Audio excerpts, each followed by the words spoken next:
ये जानने की कोशिश करेंगे कि क्या एक पुलिस अफसर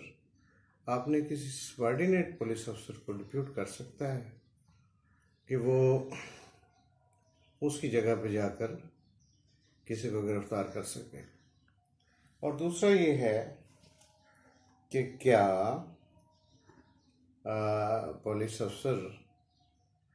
अगर उसके सामने कोई नॉन कॉग्निजेबल ऑफेंस सरजद हुआ हो या अदरवाइज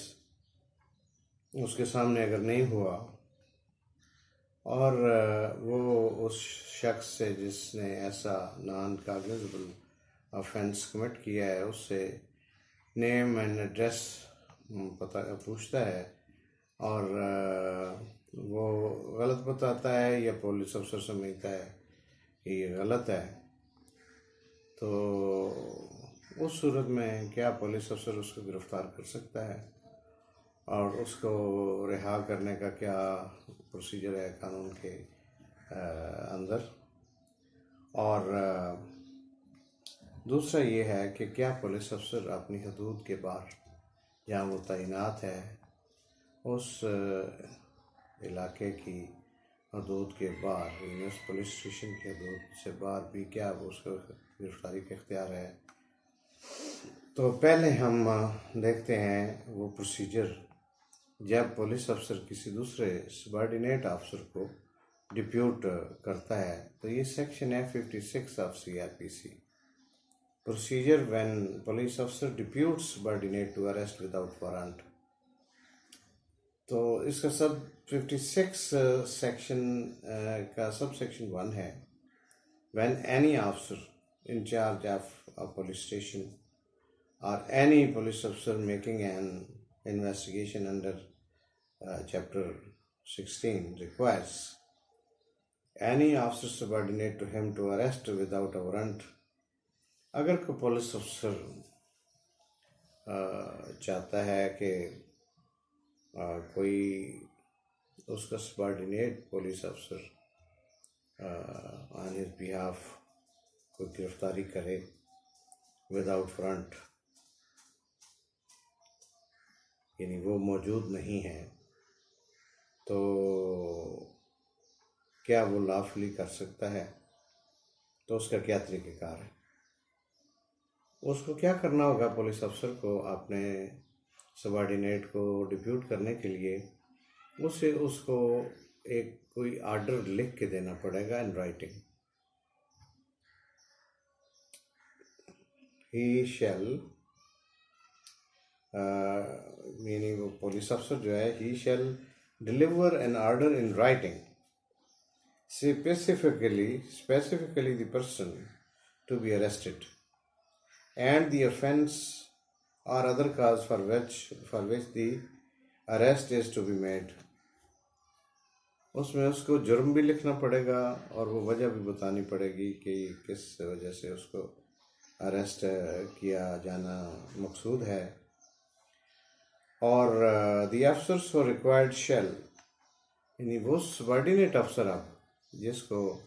ये कहा गया है कि वो अपने अफसर की जगह पे अरेस्ट करे किसी को, वो बिफोर मेकिंग द अरेस्ट, वो अरेस्ट करने से पहले notify to the person to be arrested, उस शख्स को मुतला करेगा जिसको उसने अरेस्ट करना है और उसे बताएगा उस आर्डर से मुतल्लिक जो उसको दिया गया है इन राइटिंग। और अगर वो शख्स चाहे जिसको अरेस्ट किया जाना मकसूद है, अगर वो तलब करे कि वो ऑर्डर मुझे दिखाएं,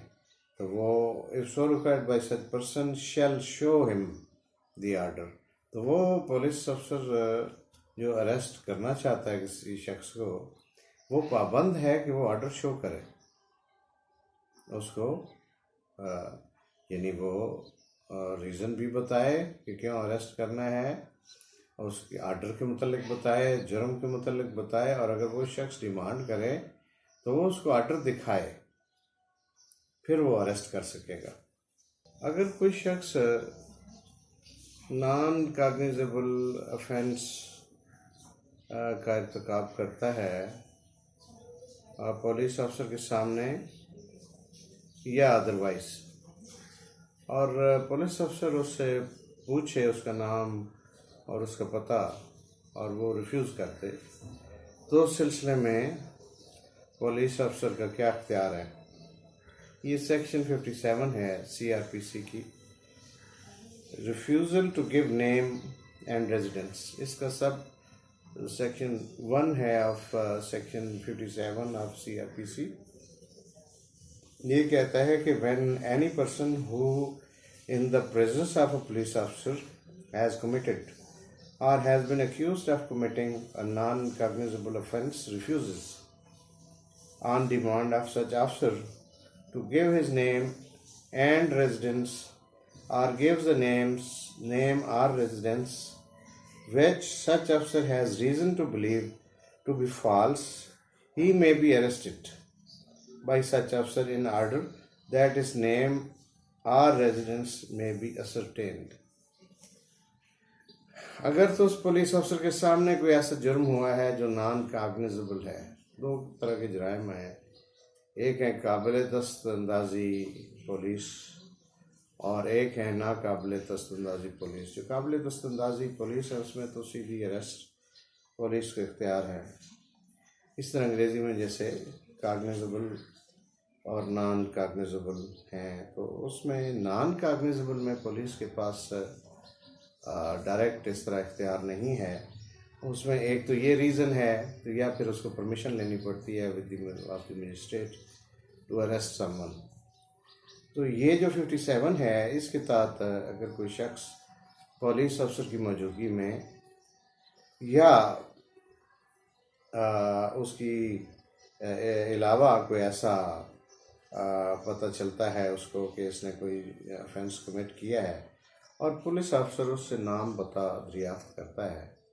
तो या तो वो शख्स दुरुस्त नाम पता बताता नहीं है, और अगर बताता है तो गलत बताता है, तो पुलिस अफसर के पास इख्तियार है अंडर दिस सेक्शन 57 कि वो उस शख्स को गिरफ़्तार कर ले। और गिरफ़्तारी का सबब ये होगा कि उसका जो नाम पता है उस की तशफ़ी की जा सके कि ये नाम पता वही है जो ये बता रहा है, यानी इन आर्डर दैट हिज नेम और रेजिडेंस में बी असरटेन्ड। तो उस की जो तसल्ली है वो करने के लिए कि एड्रेस इसका ठीक है। इसकी सब सेक्शन 2 है 57 की। ये कहती है जी कि when the true name and residence of such person have been ascertained, जब पता चल गया कि इसका यही पता और यही नाम है, ही शैल बी रिलीज्ड, तो उसको रिहा कर दिया जाएगा। और सेक्शन 57 CRPC का सब सेक्शन है 2 कि जब ऐसे शख्स जिसको मशकूक समझ के कि इसका नाम पता शायद इसने गलत बताया है, तो जब तसल्ली हो जाए कि इसका ये नाम और एड्रेस ठीक है, तो फिर उसको रिलीज़ कर दिया जाएगा। On his executing a bond, उसको एक बॉन्ड देना पड़ेगा विद और without sureties to appear before a magistrate having jurisdiction if so required. अगर उसकी ज़रूरत हो तो उसको एक ज़मानत देनी पड़ेगी कि वो मजिस्ट्रेट के पास, अगर इसकी ज़रूरत हो तो उसको ये एक बॉन्ड देना पड़ेगा, अदरवाइज उसको रिलीज़ कर दिया जाएगा। Provided that if such person is not resident in Pakistan the bond shall be secured. अगर कोई ऐसे शख्स है जो पाकिस्तान में नहीं रहता, तो उस सूरत में फिर वो जो श्योरिटी होगी या श्योरिटीज़ होंगी वो उन लोगों से ली जाएंगी जो पाकिस्तान के रेजिडेंट हों। बहुत सारे लोग ऐसे होते हैं जो हैं पाकिस्तानी मगर वो रेजिडेंट नहीं है, नॉन रेजिडेंट हैं, यानी किसी दूसरे कंट्री में रहते हैं। बहुत सारे पाकिस्तानी हैं जो UAE में या दूसरे ममालिक में बसिलसिला रोज़गार, मुलाजमत या कारोबार रैश पजीर हैं या सिटीज़नशिप उन्होंने वहाँ की भी ले रखी है, लेकिन पाकिस्तान के भी सिटीज़न हैं। और कई ऐसे हैं कि वो सिटीज़नशिप तो उनकी बाहर की नहीं है, बट वो रिहाइश पजीर हैं, जैसे यूएई का मैंने अर्ज़ किया वहाँ है, या सऊदीया में है, पाकिस्तान में वो रहते नहीं हैं।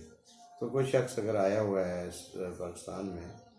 लेकिन वो नॉन रेजिडेंट है, तो उस सूरत में अगर उसने कोई ऐसा ऑफेंस कमिट किया विच इज़ नॉन कॉग्निजेबल, तो उसका ये प्रोसीजर होगा कि पुलिस अफसर जो है वो उस तसल्ली करेगा उसके नेम एंड एड्रेस की कि ये फॉल्स तो नहीं है, और अगर उसका दुरुस्त है